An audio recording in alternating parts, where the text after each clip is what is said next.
Hi friends, అందరికీ నమస్తే అండి. Welcome to our channel.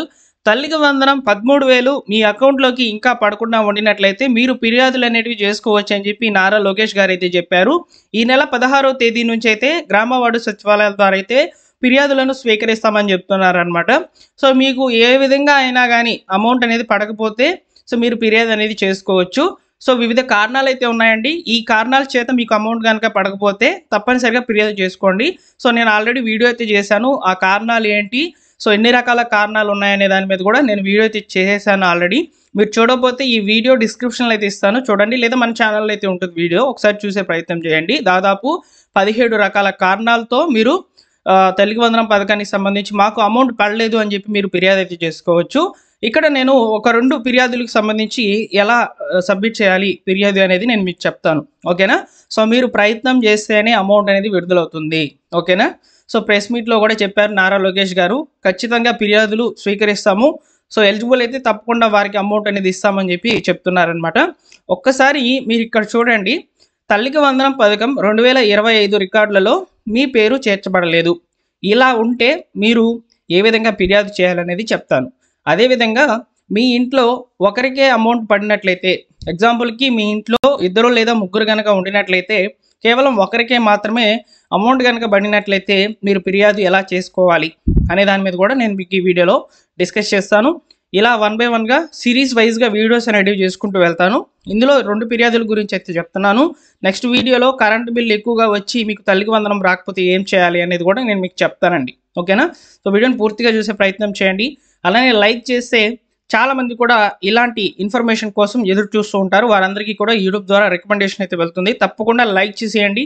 So మన ఛానల్ సబ్స్క్రైబ్ చేసుకోండి. ముఖ్యమైన వివరాలు, లింక్స్ ఏమైనా కావాలనుకుంటే డిస్క్రిప్షన్లో అయితే ఉంటాయి, ఒకసారి చెక్అవుట్ చేయండి, ఓకేనా. సో ఇక వివరాల్లో కనుక వచ్చినట్లయితే తల్లికి వందనం పథకానికి సంబంధించి చాలామందికి కూడా అమౌంట్ అనేది సరిగా విడుదల కాలేదని చెప్పి కంప్లైంట్స్ అనేవి ఎక్కువగా వస్తున్నాయన్నమాట. అయితే వీటికి అనుగుణంగా నారా లోకేష్ గారు ప్రెస్ మీట్ అయితే పెట్టి ఖచ్చితంగా మీరు ఫిర్యాదులు అనేవి చేయండి గ్రామ వార్డు సచివాలయాల ద్వారా, మేము తప్పకుండా అయితే అప్లికేషన్స్ అనేవి స్వీకరిస్తామని చెప్తున్నారనమాట.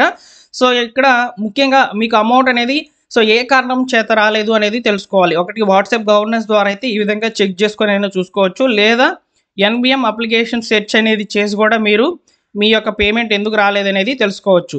ఇక్కడ ముఖ్యంగా ఎన్బిఎం అప్లికేషన్ స్టేటస్ చెక్ చేసినప్పుడు కేవలం తల్లి యొక్క వివరాలు అంటే బేసిక్ డీటెయిల్స్ మాత్రమే వచ్చినటువంటి వాళ్ళు, సో అప్లికేషన్ యొక్క వివరాలు రాకపోయినట్లయితే, మీ పిల్లలు ఆల్రెడీ చదువుతూ ఉండినట్లయితే, ఇక్కడ అప్లికేషన్ వివరాలు కనుక రాకపోయినట్లయితే ఏం చేయాలనే దాని మీద ఇప్పుడు మనం ఫిర్యాదు ఏ విధంగా సబ్మిట్ చేయాలనే దాని మీద ఒక చిన్న పీడిఎఫ్ అనేది రెడీ చేసుకున్నాం. సో ఆ పీడిఎఫ్లో ఉన్నటువంటి వివరాలు నేను మీకు చదివి వినిపిస్తాను.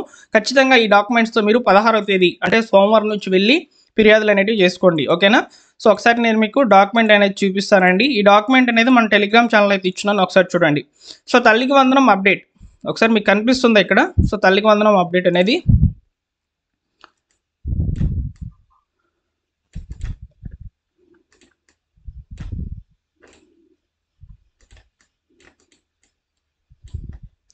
ఓకే ఫ్రెండ్స్, తల్లికి వందనం అప్డేట్ చూడండి. ఇక్కడ ఏం చెప్పారో, సో 10వ తరగతి పాస్ అయిన పిల్లలు ఇంటర్మీడియట్ నందు చేరి కాలేజ్లో వారి పేరు ఆన్లైన్లో నమోదు చేసిన పిమ్మట వారికి తల్లికి వందనం రిలీజ్ చేస్తారు.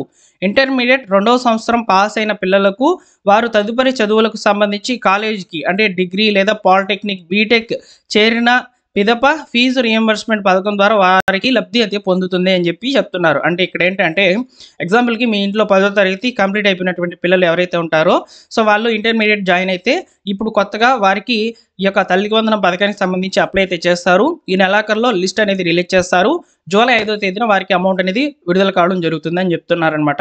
నెక్స్ట్ ఇంటర్మీడియట్ పాస్ అయినటువంటి పిల్లలు డిగ్రీ లేదా బీటెక్ ఇలా పాలిటెక్నిక్ ఇలా సపరేట్గా ఇంజనీరింగ్ వైపు వెళ్ళిపోయి ఉంటారు కాబట్టి వాళ్ళకి ఫీజు రింబర్స్మెంట్ ఇస్తామని చెప్పి చెప్తున్నారనమాట. నెక్స్ట్ ఇక్కడ చూడండి, సో పిల్లలు అర్హుల జాబితాలో ఉండి ఒకరికి వచ్చి మరొకరికి రాకుండా ఉంటే మరియు ఆ పాప లేదా ఆ బాబు 10వ తరగతి ఇంటర్ 2వ సంవత్సరం పాస్ అయినటువంటి వారు కాకుంటే మాత్రమే మీరు ఫిర్యాదు అనేది చేయండి.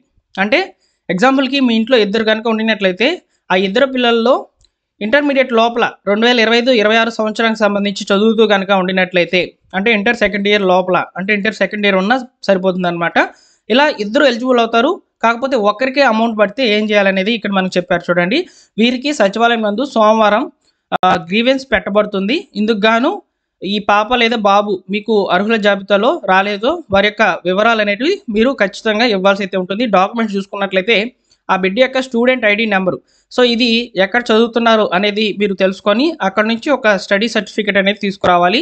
నెక్స్ట్ ఆ బిడ్డ యొక్క ఆధార్ జెరాక్స్, తల్లి యొక్క Aadhaar xerox, rice card xerox, పనిచేస్తున్న ఫోన్ నెంబర్తో సచివాలయం నందు సంప్రదించాలని చెప్తున్నారు.